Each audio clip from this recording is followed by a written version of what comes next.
So if you could wave a magic wand and fix one or two challenges in the business, whether it's tech, marketing, efficiency, just what would they be?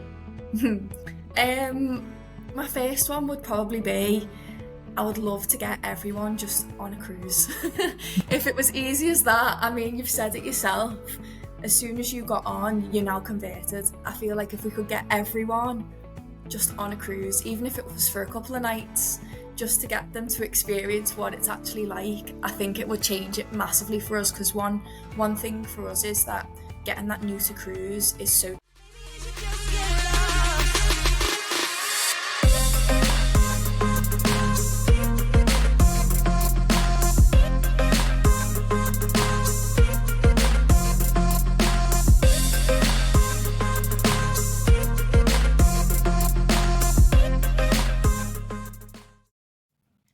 Hello, everyone. Welcome to the Travel Leaders Podcast. I'm Gemma, the founder of Travel Insights AI podcast and the host guide. And each week I'll be speaking and engaging with industry professionals on key trends. Today, I am joined by the incredible Jessica Hartley of Paramount Cruises, and we are going to be having a short discussion on what's really behind the rising cost in UK travel today. Hi, Jess. How are you? I'm good. How's it going? Good, thank you very much. Good. Thank you so much for joining me today. I've actually really been looking forward to this conversation. And I'll be honest, I'm a huge cruise fan myself. I first cruised back in 2021 and it completely changed my perspective. I realized cruising, it really isn't what people think. It's like fun, multi-generational. It can be actually really, really luxurious. So I'm especially excited today to dive into today's topic with you. But before we get the conversation started, would you be able to tell me a bit about Paramount Cruises, how it began, and what makes your tailor-made cruise experience stand out? Yeah, of course. So Paramount Cruises is an independent family-run business. So we're part of a bigger family brand called Moorsand, who have a lot of different travel brands. So they started out nearly 40 years ago in the flight space and just expanded from there. So we are the sole cruise specialist within the Moorsand family. All our cruise experts, we like to call them, they are dedicated to cruising. They love traveling. They genuinely love the products that we sell. So yeah, it's just a nice family knit kind of family cruise brand. We love to focus on a little bit out of the ordinary, the cruise and stay packages, giving people experiences as well as that kind of relaxing side of their holidays. So like Machu Picchu, the Golden Triangle, we do Mardi Gras in New Orleans every year, which is just incredible. If you've never seen it, you need to go. And we do a lot of the F1 stuff as well. So yeah, we do a massive range of different cruise products. If you can cruise there, or if we can tag something on with a cruise, we will sell it. So yeah, that does in a nutshell. Oh, that's brilliant. And I wanted to touch on the topic of cruise culture and cruise myths, because I still feel like there are myths about cruising, especially after going on one myself and being wowed. I felt like Royal Caribbean was like a theme park on a ship. I was completely wowed. I know people often picture the same style of cruise or think that it's only for one type of traveler. So from your perspective, what do you people usually get wrong about cruising today? So much.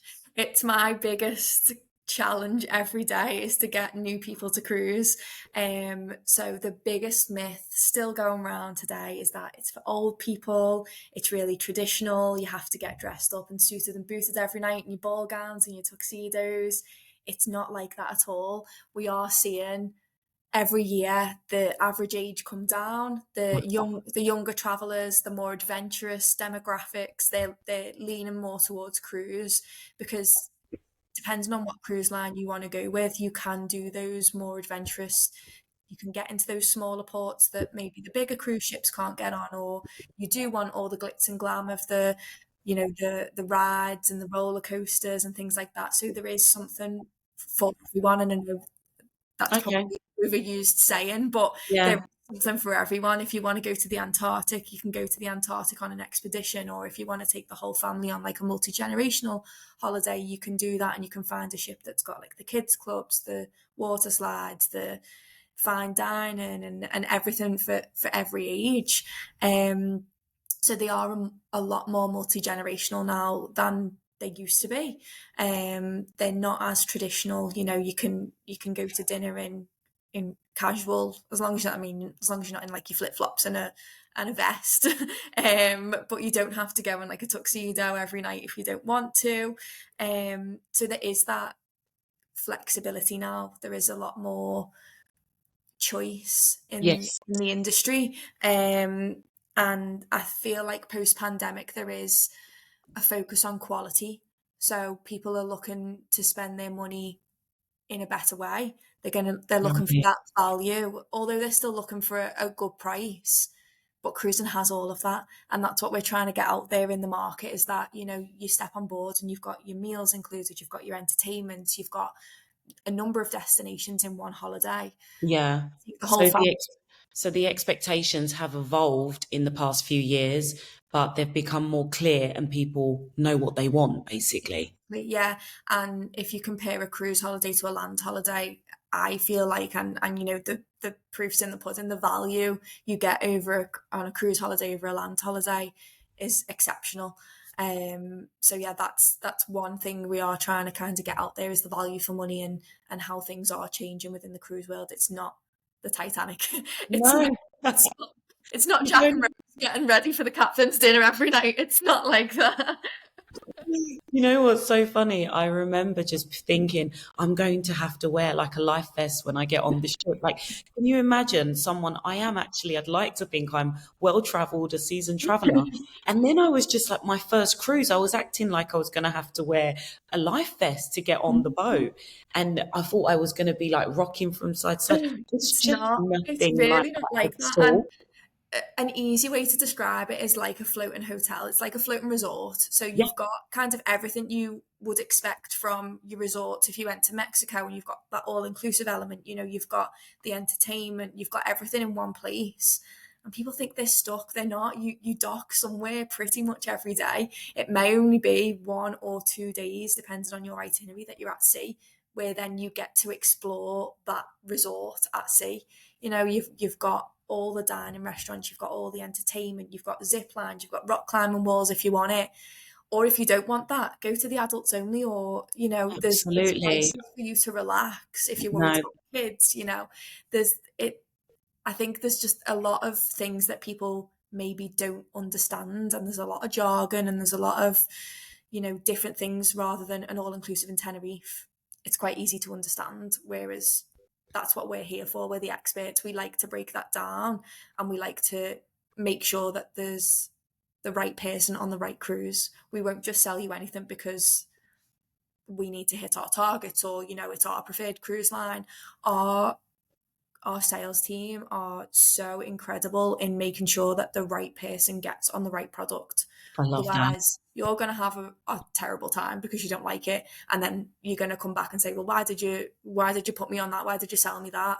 And you're never going to come back to us again. And that's not what we're here for. We're here to make sure that you have a good time and No, come back again. absolutely. You listen to your customer, and So I'm sure, retention is just as important as getting somebody to believe into, what you're packaging up for them. I mean, I went on the Disney cruise this summer, and when I tell you, I've been absolutely blown away by the service, the ambience, the shows. Like you're saying, it's a one-stop shop. My yeah, mum was at bingo or on the adults only deck. My son was refusing to leave kids club. My husband got his gym, his downtime, and even my baby had a few hours in the little It's a Small World nursery. So we actually didn't have enough time to do everything we really wanted to do. So I'm your poster girl when it comes to quizzes, but I wasn't originally. So I completely resonate with the type of person you're describing,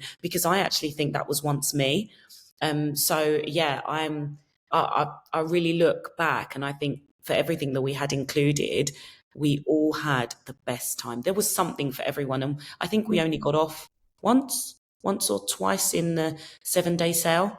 And we loved having the ship to ourselves as well, of course, when people were getting off exploring. So cruising has my heart. Good. So I Glad, just wanted, oh, sorry, go ahead. because I'm glad to hear it. Yeah. So I just wanted to shift gears into our main theme. What's really behind the rising cost of UK travel today? So from your side of the industry, what are the biggest cost pressures you've seen for cruise businesses recently? So really post-pandemic, there's been a massive shift in operational costs and staffing. Obviously, staff on cruise ships come from all over the world, so that cost to kind of relocate them back to where they were and then back onto the ships and getting people back on board and working. Those costs have risen massively, along with, fuel prices, port fees. This is all included in the price to the customer, but they don't see it broken down like that. So they just see the overall cost as year on year going up. But when you break it down, it's, fuel, it's you've got to pay to dock in the ports, suppliers, food, everything. It Wow. globally, everything's just going up, so it does affect cruises. Um, Obviously, cruise lines are investing heavily into attracting new crew, making sure they're coming back, still from post COVID now, they're still making sure and training new staff and making sure that they're up to speed coming on board.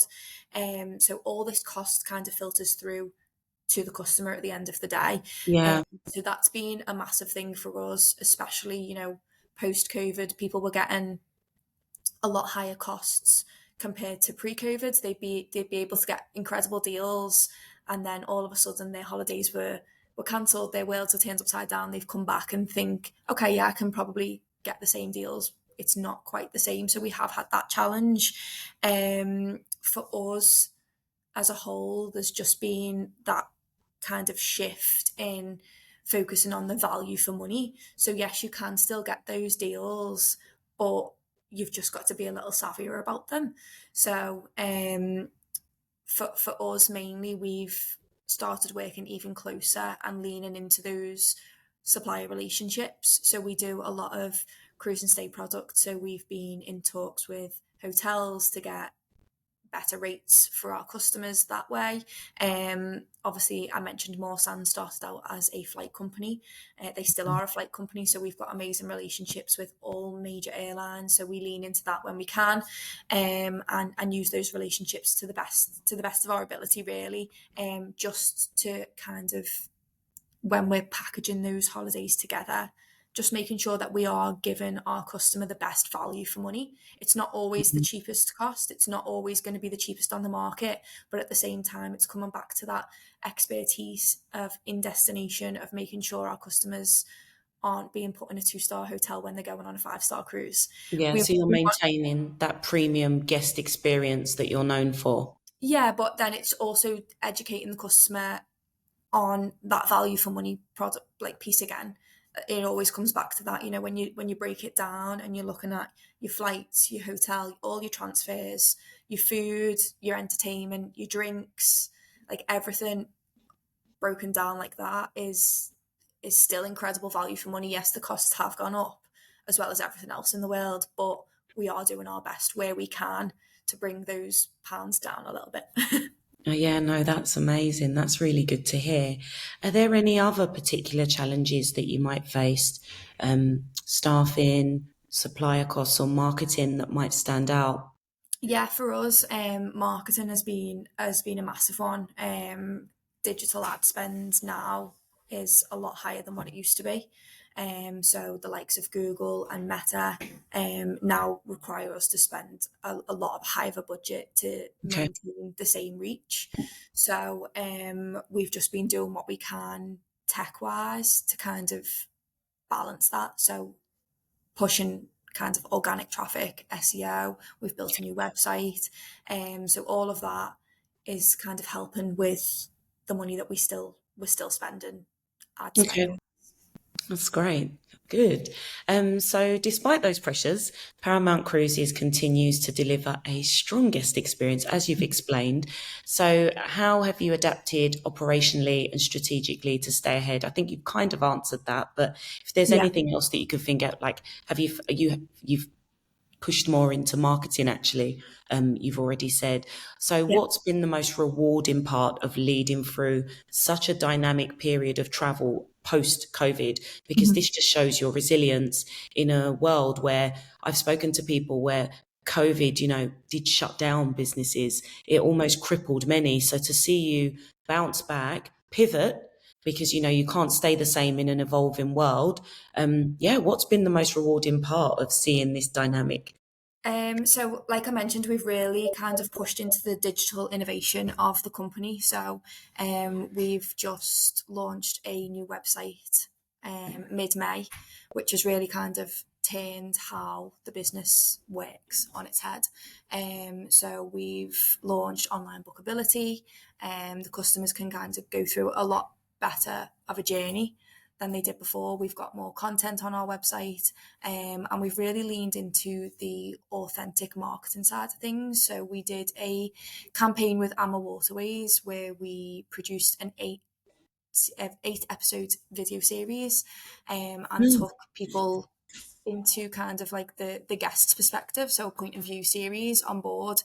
So each episode delves into kind of a different topic of the Amma Waterways journey. They went down the Danube. They spent 7 days living and breathing the product to really show people again that value for money. The how a guest lives on board Amma Waterways, the food, the entertainment. We spoke to the the crew on board and did an interview with them.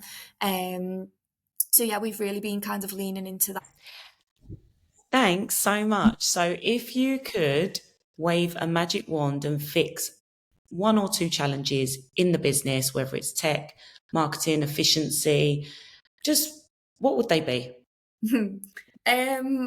My first one would probably be I would love to get everyone just on a cruise. If it was easy as that, I mean, you've said it yourself.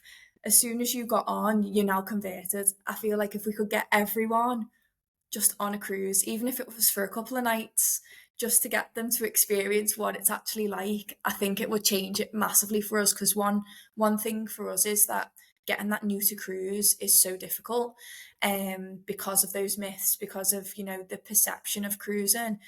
All it takes is for someone to get onto that ship and experience it for themselves, that it just completely switches their mindset. And you can attest to that. It happened to you.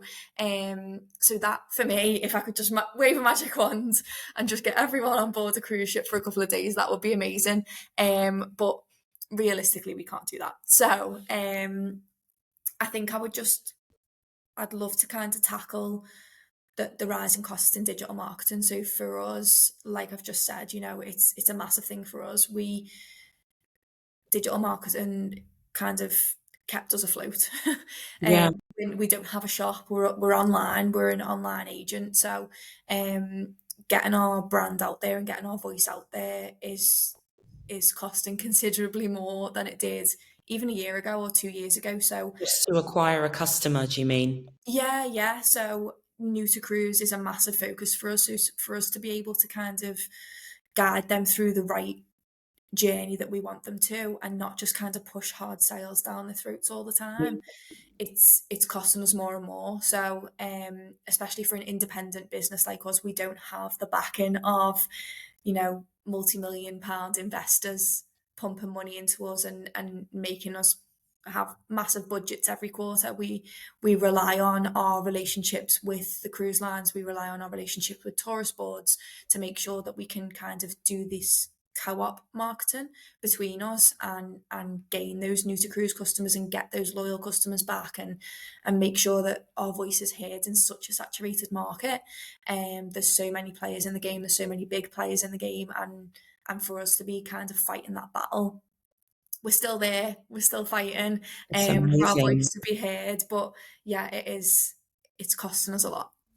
Okay, Jess, thank you so much. It's been such a pleasure having a catch up and a chat with you. And I've loved hearing your insights, by the way. I've got quite a few takeaways.